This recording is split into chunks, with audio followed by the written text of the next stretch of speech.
চীন এবং ইরান এমন এক খেলা খেলেছে যেখানে আমেরিকার নেভি আক্ষরিক অর্থেই চেকমেট। স্বাগতম দর্শক বন্ধুরা আপনাদের সকলকে এটাই রিয়ালিটির আরও একটি নতুন এপিসোডে। আজ 25শে ফেব্রুয়ারি বুধবার সকাল 8টায় এই খবর পড়ছি। আপনারা হেডলাইন পড়েন আর আমি সেই হেডলাইনের পেছনের আসল নকশা আপনাদের সামনে তুলে ধরি। আজকের এবং এই মুহূর্তের আন্তর্জাতিক সংবাদ মাধ্যমের সবথেকে বড় ব্রেকিং নিউজ হলো চীন শেষ পর্যন্ত তার তুরুপের তাসটি চেলে দিয়েছে। বেইজিং আজ তেহরানের হাতে এমন এক ব্রহ্মাস্ত্র তুলে দিয়েছে যা তারা আজ পর্যন্ত পৃথিবীর অন্য কোনো দেশকে দেয়নি, যার নাম CM-302 supersonic antiship cruise missile. আমরা আজ গভীরে গিয়ে ব্যবচ্ছেদ করব কেন এবং কিভাবে শুধুমাত্র এই একটি মিসাইল আমেরিকার পুরো নৌবাহিনীর অহংকারকে চোখের পলকে ধুলোয় মিশিয়ে দিতে পারে। আসুন খবরটা শুরু করি একদম গোড়া থেকে। দেখুন, ডোনাল্ড ট্রাম্প ক্ষমতায় আসার পর থেকেই তার সেই পুরনো খেলা শুরু করেছেন, হুমকি ধমকি। তিনি ইরানকে বললেন, হয় আমাদের শর্তে ডিল করো, না হয় হামলার শিকার হও। 10 দিনের আলটিমেটাম। এই হুমকিকে ব্যাকআপ দেওয়ার জন্য আমেরিকা তাদের নৌবাহিনীর সবচেয়ে বড় অহংকার, তাদের এয়ারক্রাফট ক্যারিয়ারগুলোকে ইরানের জলসীমার কাছাকাছি নিয়ে এলো। সাধারণ মানুষ এটা দেখে ভাবছে, বাহ, আমেরিকা তো এবার ইরানকে শেষ করে দেবে। কিন্তু পর্দার পেছনের খেলাটা একবার বোঝার চেষ্টা করুন। আমেরিকা যখন এই জাহাজগুলো পাঠাচ্ছিল, ঠিক সেই সময়টাতে একদম নিঃশব্দে চীন এবং ইরানের মধ্যে গত 2 বছর ধরে চলা একটা মেগা ডিফেন্স ডিল তার চূড়ান্ত পর্যায়ে পৌঁছে যায়। রয়টার্সের মতো পশ্চিমা মিডিয়াও এখন স্বীকার করতে বাধ্য হচ্ছে যে চীন ইরানকে CM-302 supersonic antiship cruise missile দিচ্ছে। শুধু মিসাইল নয়, ভারী কার্গো বিমানে করে এইসব অস্ত্র ইতিমধ্যেই ইরানে পৌঁছে যাওয়ার খবরও বাতাসে ভাসছে। এখন আপনারা প্রশ্ন করতে পারেন, ভাই, পৃথিবীতে তো অনেক মিসাইলই আছে, এই CM-302 নিয়ে আমেরিকা আর ইসরায়েল এত ভয় পাচ্ছে কেন? দর্শক, খুব মন দিয়ে শুনবেন এই অংশটা।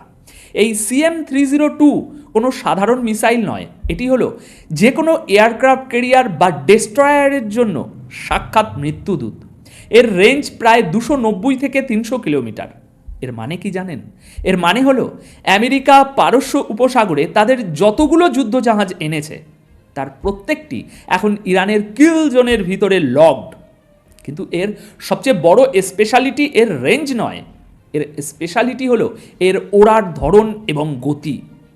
এই মিসাইলটি সুপারসনিক, মানে শব্দের চেয়ে 3.3 গুণ বেশি গতিতে উড়ে যায়। আর সবচেয়ে ভয়ঙ্কর ব্যাপার হলো এটি সি-স্কিম টেকনোলজি ব্যবহার করে। মানে এই মিসাইলটি যখন ছোড়া হয় এটি আকাশের অনেক উপর দিয়ে যায় না, এটা সমুদ্রের জলের একদম গা ঘেঁষে সমান্তরালভাবে তীব্র বেগে ছুটে যায়। আর এর ফলাফল কি হয় জানেন? আমেরিকার যুদ্ধজাহাজগুলোতে যে ওই কোটি কোটি ডলারের অত্যাধুনিক র্যাডার সিস্টেম বসানো আছে না, সেই র্যাডার এই মিসাইলকে ধরতেই পারে না। কেন? কারণ র্যাডার ভাবে এটা হয়তো সমুদ্রের কোনো বড় ঢেউ। যখন র্যাডার বুঝতে পারে যে এটা ঢেউ নয়, একটা সুপারসনিক মিসাইল ধেয়ে আসছে, তখন তাদের হাতে আর কোনো সময় থাকে না। চোখের পলকে 2200 কেজি ওজনের এই দানব আমেরিকার যুদ্ধজাহাজকে চিরে 2 টুকরো করে দেবে। আমেরিকা তাদের এই এয়ারক্রাফট ক্যারিয়ারগুলোকে মনে করে ভাসমান দুর্গ, কিন্তু চীনের এই একটি চাল সেই দুর্গগুলোকে ভাসমান টার্গেটে পরিণত করেছে। ট্রাম্প ভেবেছিলেন তিনি জাহাজ পাঠিয়ে ইরানকে ভয় দেখাবেন, কিন্তু উল্টো ইরান এখন হাসছে, কারণ আমেরিকা নিজেদের সবচেয়ে দামি খেলনাগুলো ইরানের মিসাইল রেঞ্জের ভিতরে এনে নিজ হাতে সাজিয়ে দিয়েছে। আচ্ছা, এখন একটা বড় প্রশ্ন আসে, আপনারা কি মনে করেন চীন হঠাৎ করে এমনি ইরানকে এত বড় একটা অস্ত্র দিয়ে দিল? দেখুন, বিশ্ব রাজনীতিতে কেউ কাউকে বিনা স্বার্থে এক গ্লাস জলও দেয় না। তাহলে চীনের স্বার্থটা কোথায় ভাই? প্রথমত, চীনের দরকার তেল। ভেনিজুয়েলার উপর আমেরিকার নিষেধাজ্ঞার পর চীনের কাছে এখন সবচেয়ে বড় ভরসা হলো ইরানের সস্তা তেল। চীন কোনোভাবেই চাইবে না আমেরিকা বা ইসরায়েল ইরানের তেল ক্ষেত্র বা অর্থনীতি ধ্বংস করুক। তাই চীন খোলাখুলি জানিয়ে দিয়েছে ইরানের স্বাধীনতা এবং সার্বভৌমত্ব রক্ষায় বেইজিং সম্পূর্ণভাবে তেহরানের পাশে আছে। কিন্তু এর পেছনে আরও একটা গভীর অত্যন্ত চতুর স্ট্র্যাটেজি আছে। আপনারা জানেন যে আমেরিকার সাথে চীনের মূল উত্তেজনা কোথায়? সাউথ চায়না সি বা দক্ষিণ চীন সাগরে, যেখানে লড়াইটা হবে মূলত নৌবাহিনীর মধ্যে। চীন খুব ভালো করেই জানে সরাসরি আমেরিকার সাথে যুদ্ধে জড়ানোর চেয়ে আমেরিকাকে অন্য কোনো ফ্রন্টে আটকে রাখাটা অনেক বেশি বুদ্ধিমানের কাজ। চীন আসলে কি করছে জানেন? চীন ইরানকে দিয়ে তাদের নিজস্ব টেকনোলজি, তাদের এই সুপারসনিক মিসাইলের কার্যকারিতা পরীক্ষা করে নিচ্ছে। অর্থাৎ বন্দুক চীনের, কাঁধ ইরানের, আর বুকে গুলিটা লাগবে আমেরিকার। চীন আমেরিকাকে একটা পরিষ্কার মেসেজ দিল, তোমরা যদি আমাদের বাড়ির কাছে তাইওয়ান বা সাউথ চায়না সিতে পেশি শক্তি দেখাও, তবে আমরা তোমাদের গলায় পাড়া দেব মধ্যপ্রাচ্যে। আর শুধু কি মিসাইল না, চীন ইরানকে অত্যন্ত শক্তিশালী অ্যান্টি স্টেলথ র্যাডার দিয়েছে। আপনারা জানেন আমেরিকার সবচেয়ে বড় অহংকার হলো তাদের F-35 ফাইটার জেট এবং B-2 বম্বার। তারা দাবি করে এগুলো র্যাডার ফাঁকি দিতে পারে, কিন্তু চীনের দেওয়া র্যাডারের কারণে এখন ইরানের আকাশে আমেরিকার এই অদৃশ্য বিমানগুলোও ধরা পড়ে যাবে। ইরানের লক্ষ্য শুধু বিমান ভূপাতিত করা নয়, তারা প্রকাশ্যেই বলছে তারা আমেরিকার F-35 ভূপাতিত করে পাইলটকে জিম্মি করবে। সুতরাং ভেবে দেখুন আমেরিকার মতো সুপার পাওয়ারের কি চরম লজ্জাজনক অবস্থা আজ। এবার আসুন পশ্চিমা বিশ্বের সবচেয়ে বড় ভণ্ডামির জায়গাটাতে, জাতিসংঘ বা ইউনাইটেড নেশনস। আপনারা জানেন 2006 সাল থেকে ইরানের উপর জাতিসংঘের অস্ত্র নিষেধাজ্ঞা ছিল। 2015 সালে নিউক্লিয়ার ডিলের সময় সেটা কিছুটা শিথিল হলেও আমেরিকা বারবার চেষ্টা করেছে এই নিষেধাজ্ঞা চাপিয়ে রাখতে, যাতে কেউ ইরানকে অস্ত্র দিতে না পারে। পশ্চিমা বিশ্ব ভেবেছিল তারা কাগজে কলমে আইন বানিয়ে ইরানকে সারা জীবন পঙ্গু করে রাখবে। কিন্তু আজ চীন আর রাশিয়া কি করলো? তারা জাতিসংঘের ওই নিষেধাজ্ঞার কাগজটাকে ছিঁড়ে ডাস্টবিনে ফেলে দিয়েছে। চীন প্রকাশ্যে ইরানকে এই সুপারসনিক মিসাইল দিচ্ছে। রাশিয়া প্রকাশ্যে, গতকাল সংবাদ করেছি, রাশিয়া প্রকাশ্যে তাদের ভার্বা সিস্টেম দিচ্ছে, সেটা ওই কাঁধ মিসাইল। চীন, রাশিয়া এবং ইরান মিলে পারস্য উপসাগরে যৌথ নৌমহড়া করছে। যখন ট্রাম্পের প্রশাসন বা জাতিসংঘের কাছে সাংবাদিকরা প্রশ্ন করল যে চীন তো নিষেধাজ্ঞা মানছে না, রাশিয়া তো আপনাদের দেওয়া নিষেধাজ্ঞা মানছে না, আপনারা কি করছেন? তখন তাদের মুখ দিয়ে কোনো কথা বার হয় না। তারা বলে নো কমেন্টস। এই নো কমেন্টস কথাটার ওজন বুঝতে পারছেন? এর মানে হলো আমেরিকার সেই একক আধিপত্য, তাদের সেই হিপোক্রেসি বা ভণ্ডামির দিন শেষ। গ্লোবাল সাউথ এখন আমেরিকার তৈরি করা কোনো নিয়মকে আর পরোয়া করে না। এবার আসুন সবচেয়ে ভয়ঙ্কর এবং থ্রিলিং পার্টে। আপনারা যারা ভাবছেন দূর আমেরিকার এত বড় নেভি, তারা ঠিকই ইরানকে সামলে নেবে, তাদের জন্য আমি এখন একটা হিসাব মেলাবো। এই হিসেবটা আমার নয়, এটা খোদ আমেরিকান জেনারেলদের পেন্টাগনের ভিতরের হিসেব। দর্শক, আমেরিকার নেভি আসলে কতটা শক্তিশালী ইতিহাস কি বলে? দেখুন, আমেরিকা যুদ্ধ করে মূলত দূর থেকে মিসাইল ছুড়ে, আর তাদের এয়ারফোর্সের উপর তারা ভরসা করে, তাদের এয়ারফোর্স পাওয়ারফুল। কিন্তু যখন নৌযুদ্ধের কথা আসে, আমেরিকার নেভি আজ পর্যন্ত কোনো শক্ত প্রতিপক্ষের সামনে পরীক্ষিতই হয়নি। আপনারা ইতিমধ্যেই দেখেছেন যে ইরানের সাধারণ কিছু ড্রোন ঠেকাতেই আমেরিকার নেভি কিভাবে হিমশিম খেয়েছে। এমনকি অনেক ক্ষেত্রে তারা পিছু হটতে বাধ্য হয়েছে। একাধিকবার বিভিন্ন খবরের মাধ্যমে আমি আপনাদেরকে জানিয়েছি এই বিষয়বস্তুগুলো। এখন কল্পনা করুন, পারস্য উপসাগরে যুদ্ধ বেঁধে গেল। আমেরিকার অহংকার, তাদের $20 বিলিয়ন এয়ারক্রাফট ক্যারিয়ারে ইরানের ছোড়া চীনের এই CM-302 সুপারসনিক মিসাইল এসে আঘাত করল। কি হবে তখন? একটা এয়ারক্রাফট ক্যারিয়ারে প্রায় 5,000 আমেরিকান নাবিক এবং সেনা থাকে।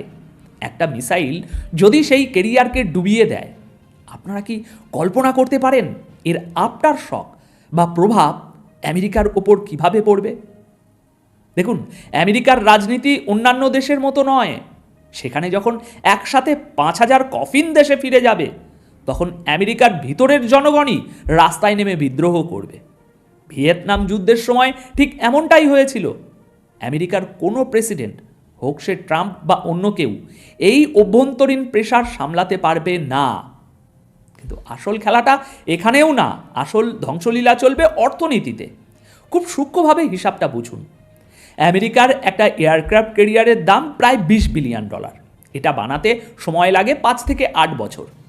আজ যদি একটা ক্যারিয়ার ডুবে যায় আর আমেরিকা যদি সেটা আবার বানাতে যায়, তাহলে আগামী 8 বছরে সেটার খরচ গিয়ে দাঁড়াবে $40 থেকে $50 বিলিয়ন। আর যেদিন খবর বের হবে যে পারস্য উপসাগরে আমেরিকার এই ক্যারিয়ার ডুবেছে বা ডুবছে এবং তেলের রুট বন্ধ হয়ে গেছে, ঠিক তার পরের কয়েক ঘন্টার মধ্যে কি হবে জানেন? ওয়াল স্ট্রিট বা আমেরিকার স্টক মার্কেট তাসের ঘরের মতো ক্রাশ করবে। তেলের দাম ব্যারেল প্রতি কোথায় গিয়ে ঠেকবে তার কোনো হিসাব নেই। বিশ্বজুড়ে মানুষ আমেরিকান ডলারের উপর থেকে বিশ্বাস হারিয়ে ফেলবে। সবাই দলে দলে সোনা বা বিটকয়েনের দিকে ঝুঁকবে। আমেরিকার ভিতরে হু হু করে বাড়বে মুদ্রাস্ফীতি এবং বেকারত্ব। আর সবচেয়ে বড় ধাক্কাটা খাবে আরবের ওইসব পশ্চিমা ঘেঁষা দেশগুলো, যারা আমেরিকায় বিলিয়ন বা বলতে পারেন ট্রিলিয়ন ট্রিলিয়ন ডলার ইনভেস্ট করে বসে আছে। পুঁজির কোনো ইমোশন থাকে না। যখন এই বিলিনিয়াররা দেখবে আমেরিকার নিজের অর্থনীতি আজ ধ্বংসের মুখে, তাদের সুপার পাওয়ার ইমেজ ভেঙে চুরমার হয়ে যাচ্ছে, তখন তারা একদিনের নোটিসে আমেরিকা থেকে তাদের সমস্ত ইনভেস্টমেন্ট তুলে নেবে। আমেরিকার জয়েন্ট চিফ অফ স্টাফ এবং বড় বড় জেনারেলরা ঠিক এই কথাটাই ট্রাম্পকে বুঝিয়ে বলছেন। তারা বলছেন, মিস্টার প্রেসিডেন্ট, আপনি যদি ইরানে হামলা করেন আর আমাদের একটা জাহাজও যদি ডোবে, তবে শুধু আমাদের সেনাই মারা যাবে না, আমাদের অর্থনীতি কোল্যাপস করবে আর আমাদের মিত্ররা আমাদেরকে চিরতরে ছেড়ে চলে যাবে। আর এই পুরো ঘটনা প্রবাহের সবচেয়ে করুণ অবস্থা কার জানেন? বেঞ্জামিন নেতানিয়াহুর, ইসরায়েলের প্ল্যানটা খুব সিম্পল ছিল। তারা চাইতো আমেরিকা নিজে এসে তাদের হয়ে ইরানের সাথে যুদ্ধ করুক। ইসরায়েল পিছন থেকে মজা দেখবে আর আমেরিকা তাদের রক্ত এবং টাকা দিয়ে ইরানের পতন ঘটাবে। ইসরায়েলের ইন্টেলিজেন্স অফিসাররা গত কয়েক বছর ধরেই এই স্বপ্ন দেখছিল। কিন্তু যখনই রয়টার্সে এই খবরটা ব্রেক হলো আজ যে চীন ইরানকে সুপারসনিক অ্যান্টিশিপ মিসাইল দিচ্ছে, তখন ইসরায়েলি গোয়েন্দাদের পায়ের তলা থেকে মাটি সরে গেছে। সাবেক ইসরায়েলি ইন্টেলিজেন্স অফিসাররা প্রকাশ্যেই বলছেন, এই একটি মাত্র ডিল পুরো যুদ্ধের গতি প্রকৃতি বদলে দিয়েছে। কারণ তারা জানে ইরান হয়তো একা আমেরিকার সাথে কনভেনশনাল যুদ্ধে জিততে পারবে না, কিন্তু ইরান এখন আমেরিকাকে এত বড় ড্যামেজ দেওয়ার ক্ষমতা রাখে যে আমেরিকা আর ওই যুদ্ধে জড়ানোর সাহসই করবে না। অর্থাৎ ইসরায়েল বুঝতে পারছে যে আমেরিকা এখন নিজের পিঠ বাঁচাতেই ব্যস্ত। তারা ইরানের উপর সরাসরি কোনো আঘাত আনার আগে 100 বার আবারও ভাববে। নেতানিয়াহুর যে স্বপ্ন ছিল আমেরিকার কাঁধে বন্দুক রেখে ইরানকে শেষ করার, চীনের ওই একটা চাল সেই স্বপ্নে আক্ষরিক অর্থেই সমুদ্রের জল ঢেলে দিয়েছে। আমেরিকা ভাবছে তারা তাদের নেভি পাঠিয়ে ইরানকে অবরুদ্ধ করেছে, কিন্তু বাস্তব চিত্রটা হলো আমেরিকা নিজেই এখন একটা গ্লোবাল ফাঁদে আবদ্ধ। চীন এবং রাশিয়া মিলে আমেরিকাকে এমন এক গোলক ধাঁধায় ফেলেছে যেখান থেকে বের হওয়ার কোনো নিরাপদ রাস্তা তাদের নেই। সুতরাং ট্রাম্পের হুমকিগুলো এখন ফাঁকা বুলিতে পরিণত হচ্ছে। গ্লোবাল মঞ্চে তার ওই ধমককে হার কেউ ভয় পাচ্ছে না। ইরান, চীন এবং রাশিয়া আজ প্রমাণ করে দিয়েছে যে আমেরিকার সুপার পাওয়ার স্ট্যাটাস এখন শুধু একটা মরীচিকা। তারা প্রমাণ করে দিয়েছে, তোমরা যদি আমাদের উপর অর্থনৈতিক নিষেধাজ্ঞা দাও, আমরা তোমাদের সামরিক দাম্ভিকতাকে সাগরের তলায় ডুবিয়ে দেওয়ার ব্যবস্থা করব। এখন বাদবাকি আপনারা কি মনে করেন? এই সুপারসনিক মিসাইলের ডিল কি সত্যি আমেরিকার কফিনে শেষ ব্রেক হতে যাচ্ছে? আমেরিকার কি সাহস করবে, নাকি সাহস আছে এই ফাঁদ জেনেও পারস্য উপসাগরে কোনো সামরিক পদক্ষেপ নেওয়ার? নাকি তারা লেজ গুটিয়ে এবার পালাতে বাধ্য হবে? আপনাদের মূল্যবান মতামত আমাকে কমেন্ট সেকশানে জানান। আপাতত এই প্রতিবেদন তাহলে এখানেই শেষ করছি। যদি এই বিশ্লেষণ আপনাদের মনের মতো হয়ে থাকে তবে ভিডিওটি শেয়ার করে সত্যটা সবার সামনে তুলে ধরুন। দেখা হবে পরবর্তী ভিডিওতে নতুন কোনো ভূ রাজনৈতিক দাবা খেলার বিশ্লেষণ নিয়ে। ততক্ষণ পর্যন্ত চোখ কান খোলা রাখুন আর নিজের ব্রেনকে পশ্চিমা প্রপাগান্ডা থেকে মুক্ত রাখুন। ধন্যবাদ আপনাদের সকলকে।